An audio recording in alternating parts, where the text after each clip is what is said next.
There is a moment coming that every dog owner will face, and most of them won't see it until it's already passed. Your dog is asking you for something right now. Not tomorrow, not when you have more time, right now, today, in the way they follow you from room to room, in the way they look at you when you're not looking back, in the way they wait by the door long after you've stopped noticing that they wait. The problem is not that you don't love your dog. You do. The problem is that love and understanding are not the same thing, and the gap between them, that quiet, invisible gap, is where dogs silently suffer while their owners have no idea anything is wrong. This video is going to close that gap. Stay until point 6, because point 6 is the one that will hit you in a way you are not expecting. And once you understand it, you will never be able to look at your dog the same way again. Welcome to Pawspective. If you are someone who believes your dog deserves to be truly understood, subscribe right now. Let's get into it. 1. The sound of your voice when no one else is listening. Let me ask you something. How do you talk to your dog when you're alone with them? Not when guests are over, not when you're training them or giving commands, when it's just the two of you, when you're moving around the kitchen, or folding laundry, or lying on the couch. Do you talk to them? Do you narrate? Do you say their name for no reason other than the fact that saying it feels right? If you do, you are giving your dog something that science has only recently begun to fully understand. Researchers at Eötvös Loránd University in Budapest conducted a landmark brain imaging study on dogs, one of the first of its kind, and what they found stopped the scientific community in its tracks. Dogs do not simply hear your voice. They process the emotional tone of your voice in the same neural hemisphere that humans use to process emotional language. Your dog has a dedicated brain system for reading how you feel when you speak. Here is what that means in practice. When you speak to your dog with warmth, a slightly softer tone, a little slower, a little more present, their heart rate drops, their muscles release tension, their nervous system registers one of the most powerful signals it can receive.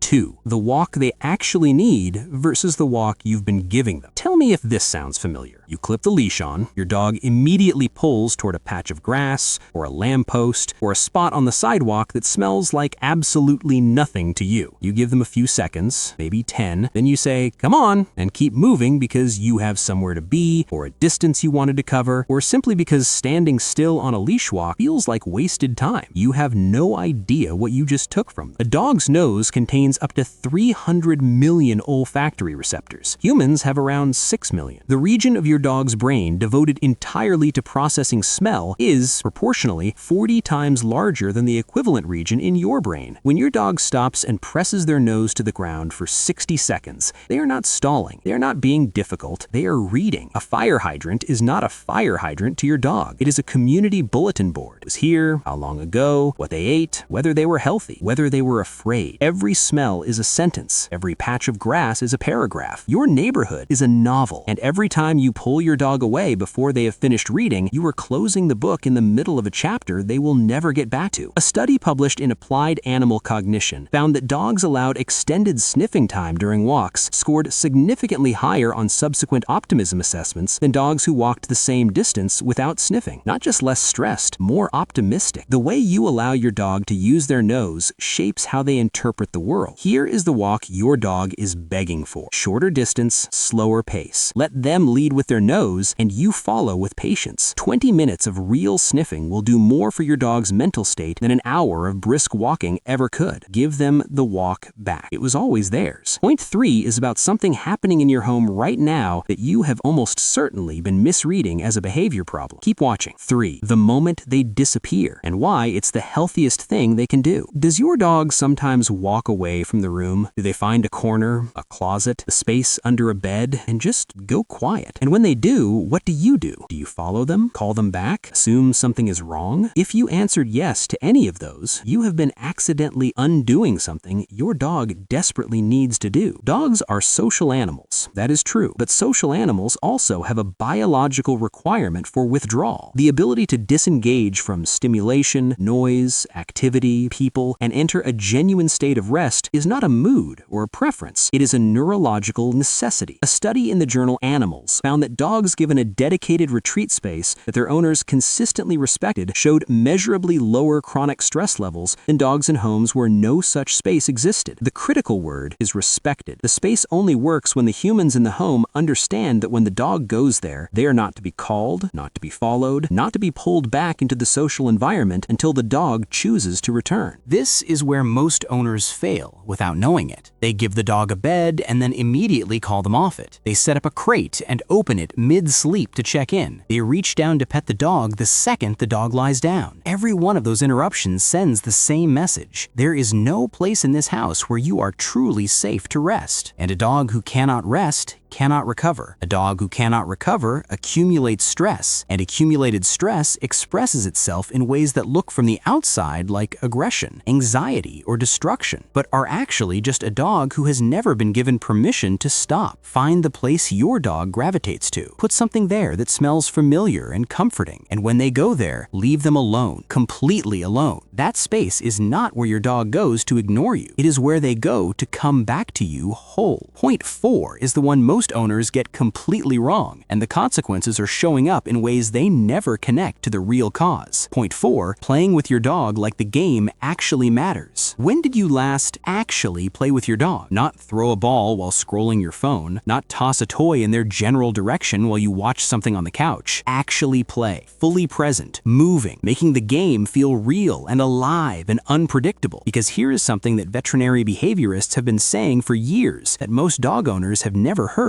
Every dog, regardless of breed, regardless of size, carries biological drives that were never bred out of them. A prey drive, a chase drive, a retrieve drive. These are not quirks. They are not leftover instincts from some distant ancestor. They are active, living parts of your dog's identity that need expression or they will find their own outlet. Your furniture, your shoes, your walls, your relationship. A study published in the Journal of Veterinary Behavior found that dogs with insufficient interactive play showed significantly elevated rates of separation anxiety, compulsive behavior, and aggression, not because they were bad dogs, because they were unfulfilled ones. Because the thing that makes them feel like themselves, the chase, the catch, the win, had nowhere to go. Real play looks like this. You move. You make the toy unpredictable. You slow down. Pause, then burst. You let your dog win sometimes. Let them grab the toy and shake it and feel the deep satisfaction of the catch. And then you build in a cool down. A few quiet moments at the end where the nervous system comes back down from the peak of the game. That sequence is not entertainment to your dog. It is identity confirmation. It is their brain saying, I am capable. I am understood. I am alive in the way I was built to be alive. And when you are the one on the other end of that game, fully present, fully engaged, your dog does not just experience play, they experience you as someone who sees what they are made of. That is a bond that no amount of passive affection can build. Point 5 is something your dog communicates to you every single day in a language so quiet that almost no one ever hears it. The goodbye they are not ready for. Every single time you leave the house, your dog experiences something you have probably never stopped to think about. They do not know where you're going. They do not know if you're coming back. They do not have a concept of I'll be home by 6. All they know is that the most important thing in their world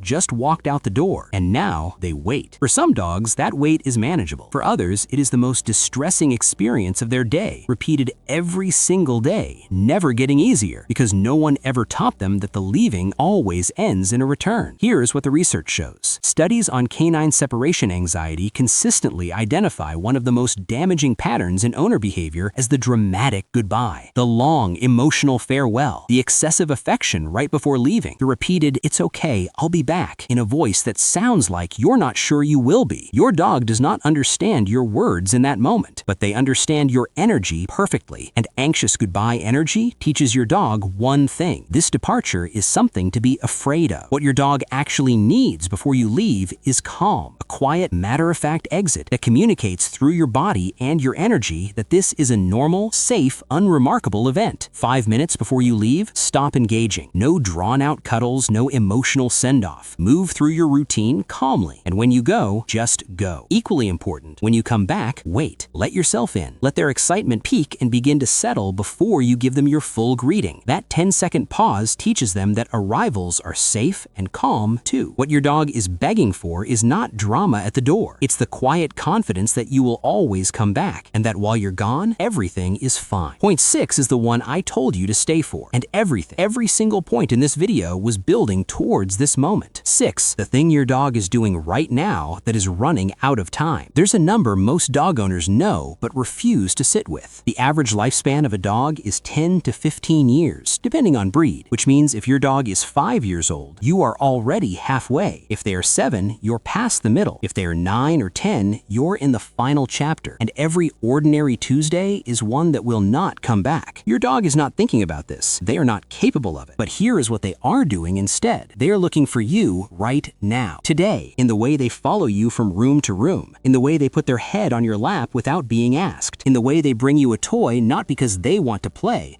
but because bringing you something is the only gift they know how to give. They're asking you to be present with them while there is still time. Not tomorrow, not when life slows down, not when you finish the thing you're working on. Now, today, in the small moments that don't feel significant, but are in fact everything. A study from the University of Helsinki found that dogs form their deepest emotional attachments not through grand gestures, but through consistent, repeated, small interactions. Eye contact, soft touch, calm presence, the ordinary moments, the unremarkable ones. Those are what they are filing away. Those are what build the life they remember. The 6 things in this video are not complicated. Wake up and greet them first. Let them sniff. Let them rest. Play with them like the game matters. Leave calmly and be here, fully, completely here for the time that still remains. Because one day the house will be quiet in a way that feels wrong. The leash will hang untouched. The spot on the couch will just be empty space. And you will give anything to have one more ordinary Tuesday with them. They are not asking for extraordinary. They are asking for you, and you still have time to give it to them. If this video stopped you, if it made you look across the room at your dog differently than you did 10 minutes ago, share it. Not for this channel, for the person in your life who loves their dog and doesn't know what you now know. Subscribe to Pawspective. We are here every single week for the dog that gave you everything and for the owner who wants to deserve it. Go be with your dog right now. They're waiting.